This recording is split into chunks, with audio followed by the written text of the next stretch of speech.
नमस्कार दोस्तों, विन्यू stenography zone में आपका स्वागत है, जहां पर आपको रोजाना स्टेनो की डिक्टेशन दी जाती है। 100 शब्द प्रति मिनट जनसत्ता एडिटोरियल डिक्टेशन बोला जाएगा। डिक्टेशन को फ्लक्चुएट भी किया जाएगा। दोस्तों, यह डिक्टेशन सभी प्रतियोगी परीक्षाओं के लिए बहुत बेनिफिशियल रहेगी। दोस्तों, पीडीएफ का लिंक टेलीग्राम में दे दिया जाएगा, आप टेलीग्राम ज्वाइन कर सकते हैं। डिक्टेशन अच्छा लगे तो उसे सब्सक्राइब करें, लाइक करें, कमेंट करें और बेल आइकन को प्रेस करें। Dictation start. हाल में जारी केंद्रीय भूजल बोर्ड की रिपोर्ट के मुताबिक देश के 18 राज्यों के 249 जिलों का भूजल खारा है, जबकि 23 जिलों के 370 जिलों में सामान्य मानक से अधिक फ्लोराइड पाया गया। 21 राज्यों के 154 जिलों में आर्सेनिक की शिकायत है। इसी तरह कैडमियम 24 जिलों के भूजल में, 94 जिलों में लेड, 341 जिलों में आयरन और 23 राज्यों के 423 राज्यों के भूजल में नाइट्रेट की मात्रा सामान्य से अधिक मिली। कृषि प्रधान राज्य उत्तर प्रदेश के 59, पंजाब के 19, हरियाणा के 21 जिलों और मध्य प्रदेश के 51 जिलों के भूजल में नाइट्रेट की मात्रा अधिक पाई गई है। बता दें कि इन जिलों में रासायनिक खादों के अंधाधुंध प्रयोग और सिंचाई की अवैज्ञानिक तकनीक के चलते यह समस्या पैदा हो रही है। जल में बढ़ती नाइट्रेट की मात्रा पाचन क्रिया और सांस लेने की तकलीफ को बढ़ा रही है। संसद में पूछे गए सवाल के जवाब में जल शक्ति मंत्रालय ने केंद्रीय भूजल आयोग की रिपोर्ट के आधार पर भूजल प्रदूषण का ब्यौरा दिया। इसके मुताबिक देश के 400 से अधिक जिलों के भूजल में घातक रसायन घुलने से पीने के स्वच्छ और शुद्ध जल का गंभीर संकट पैदा हो गया है। कई जिलों के भूजल में जहां पहले से ही फ्लोराइड, आर्सेनिक, आयरन और भारी तत्व निर्धारित मानक से अधिक था, वहीं ज़्यादातर जिलों में नाइट्रेट और आयरन की मात्रा बढ़ रही है। भूजल में नाइट्रेट बढ़ने के पीछे मानव जनित अतिक्रमण को जिम्मेवार बताया गया है। गौरतलब है कि उन राज्यों के भूजल में नाइट्रेट ज़्यादा बढ़ रहा है जहां सघन खेती में रासायनिक खाद का अंधाधुंध प्रयोग हो रहा है। यूएनओ की ताज़ा रिपोर्ट बताती है कि विश्व की आधी आबादी को सुरक्षित पेयजल उपलब्ध नहीं हो पा रहा है। भारत में तो स्थिति और अधिक भयावह है। ऐसी विकट परिस्थितियों में भूजल में नाइट्रेट की मात्रा का बढ़ना चिंताजनक है। हालांकि लोकसभा में लिखित उत्तर में मंत्रालय ने बताया कि 24 सितंबर 2020 की एक अधिसूचना के मुताबिक राष्ट्रव्यापी भूजल की गुणवत्ता के लिए कई सख्त प्रावधान किए गए हैं, जिनमें सीवेज ट्रीटमेंट प्लांट स्थापित करना और जलाशयों और नदियों में गंदा पानी डालने के सारे स्रोतों को बंद करना शामिल है। इसी अधिसूचना के तहत केंद्र और राज्य सरकारें संयुक्त रूप से जल जीवन मिशन का संचालन कर रही है।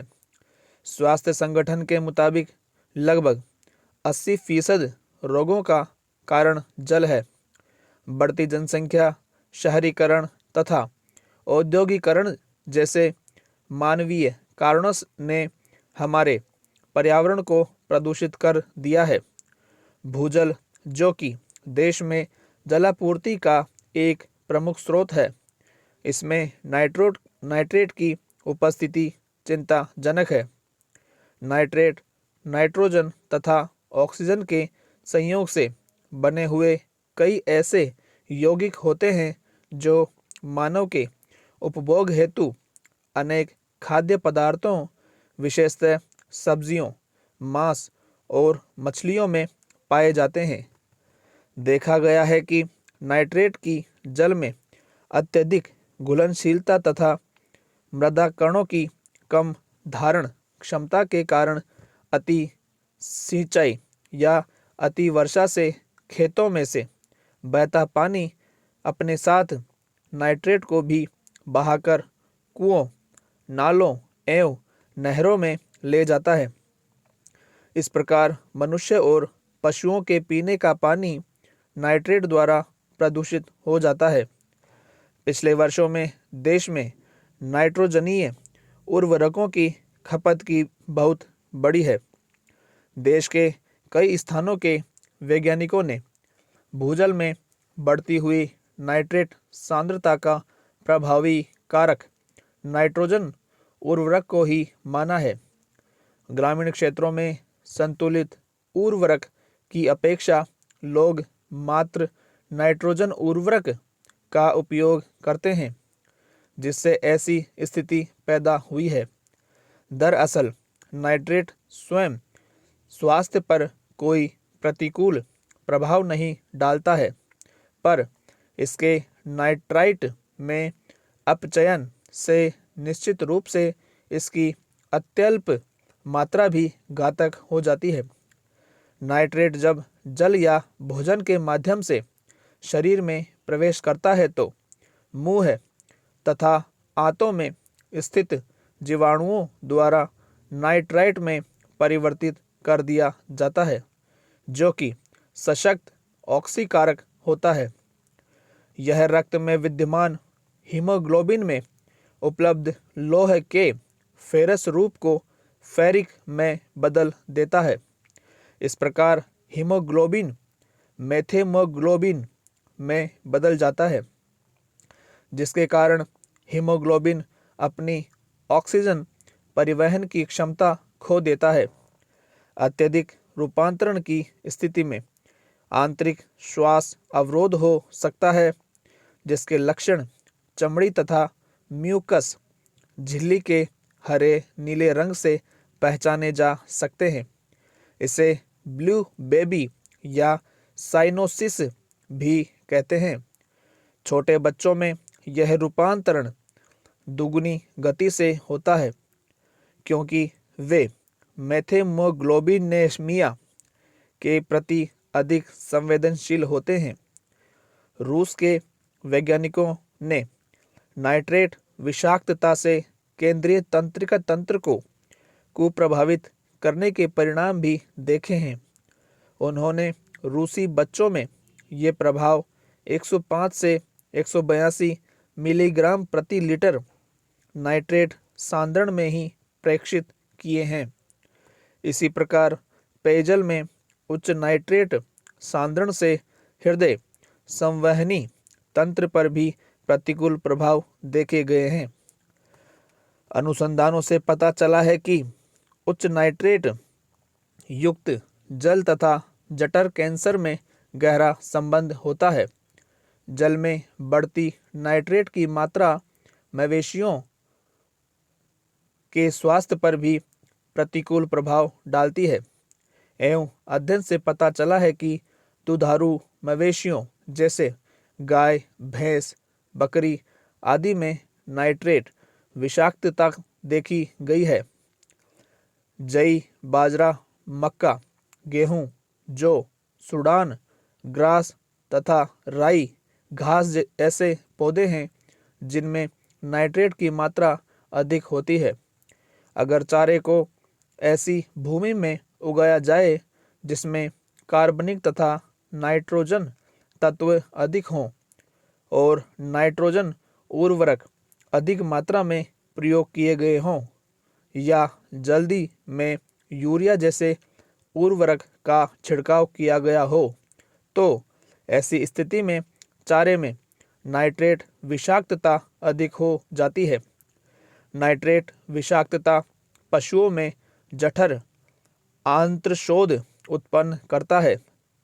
चारागाह में चरते हुए पशुओं की इस कारण अचानक मृत्यु भी हो गई है।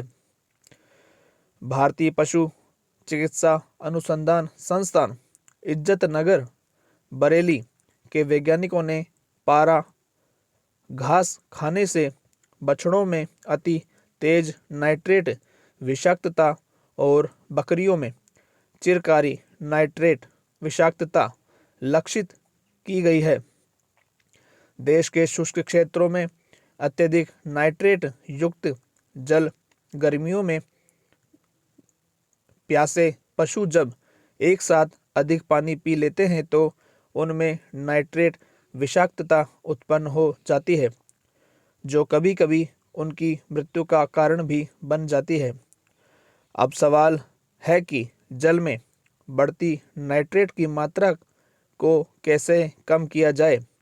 जल में नाइट्रेट की उपस्थिति पर सरकारें गंभीर नज़र क्यों नहीं रखती है।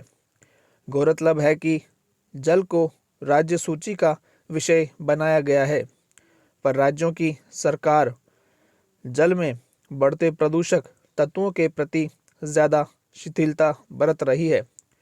केंद्र सरकार का रवैया भी हमेशा से उदासीन रहा है।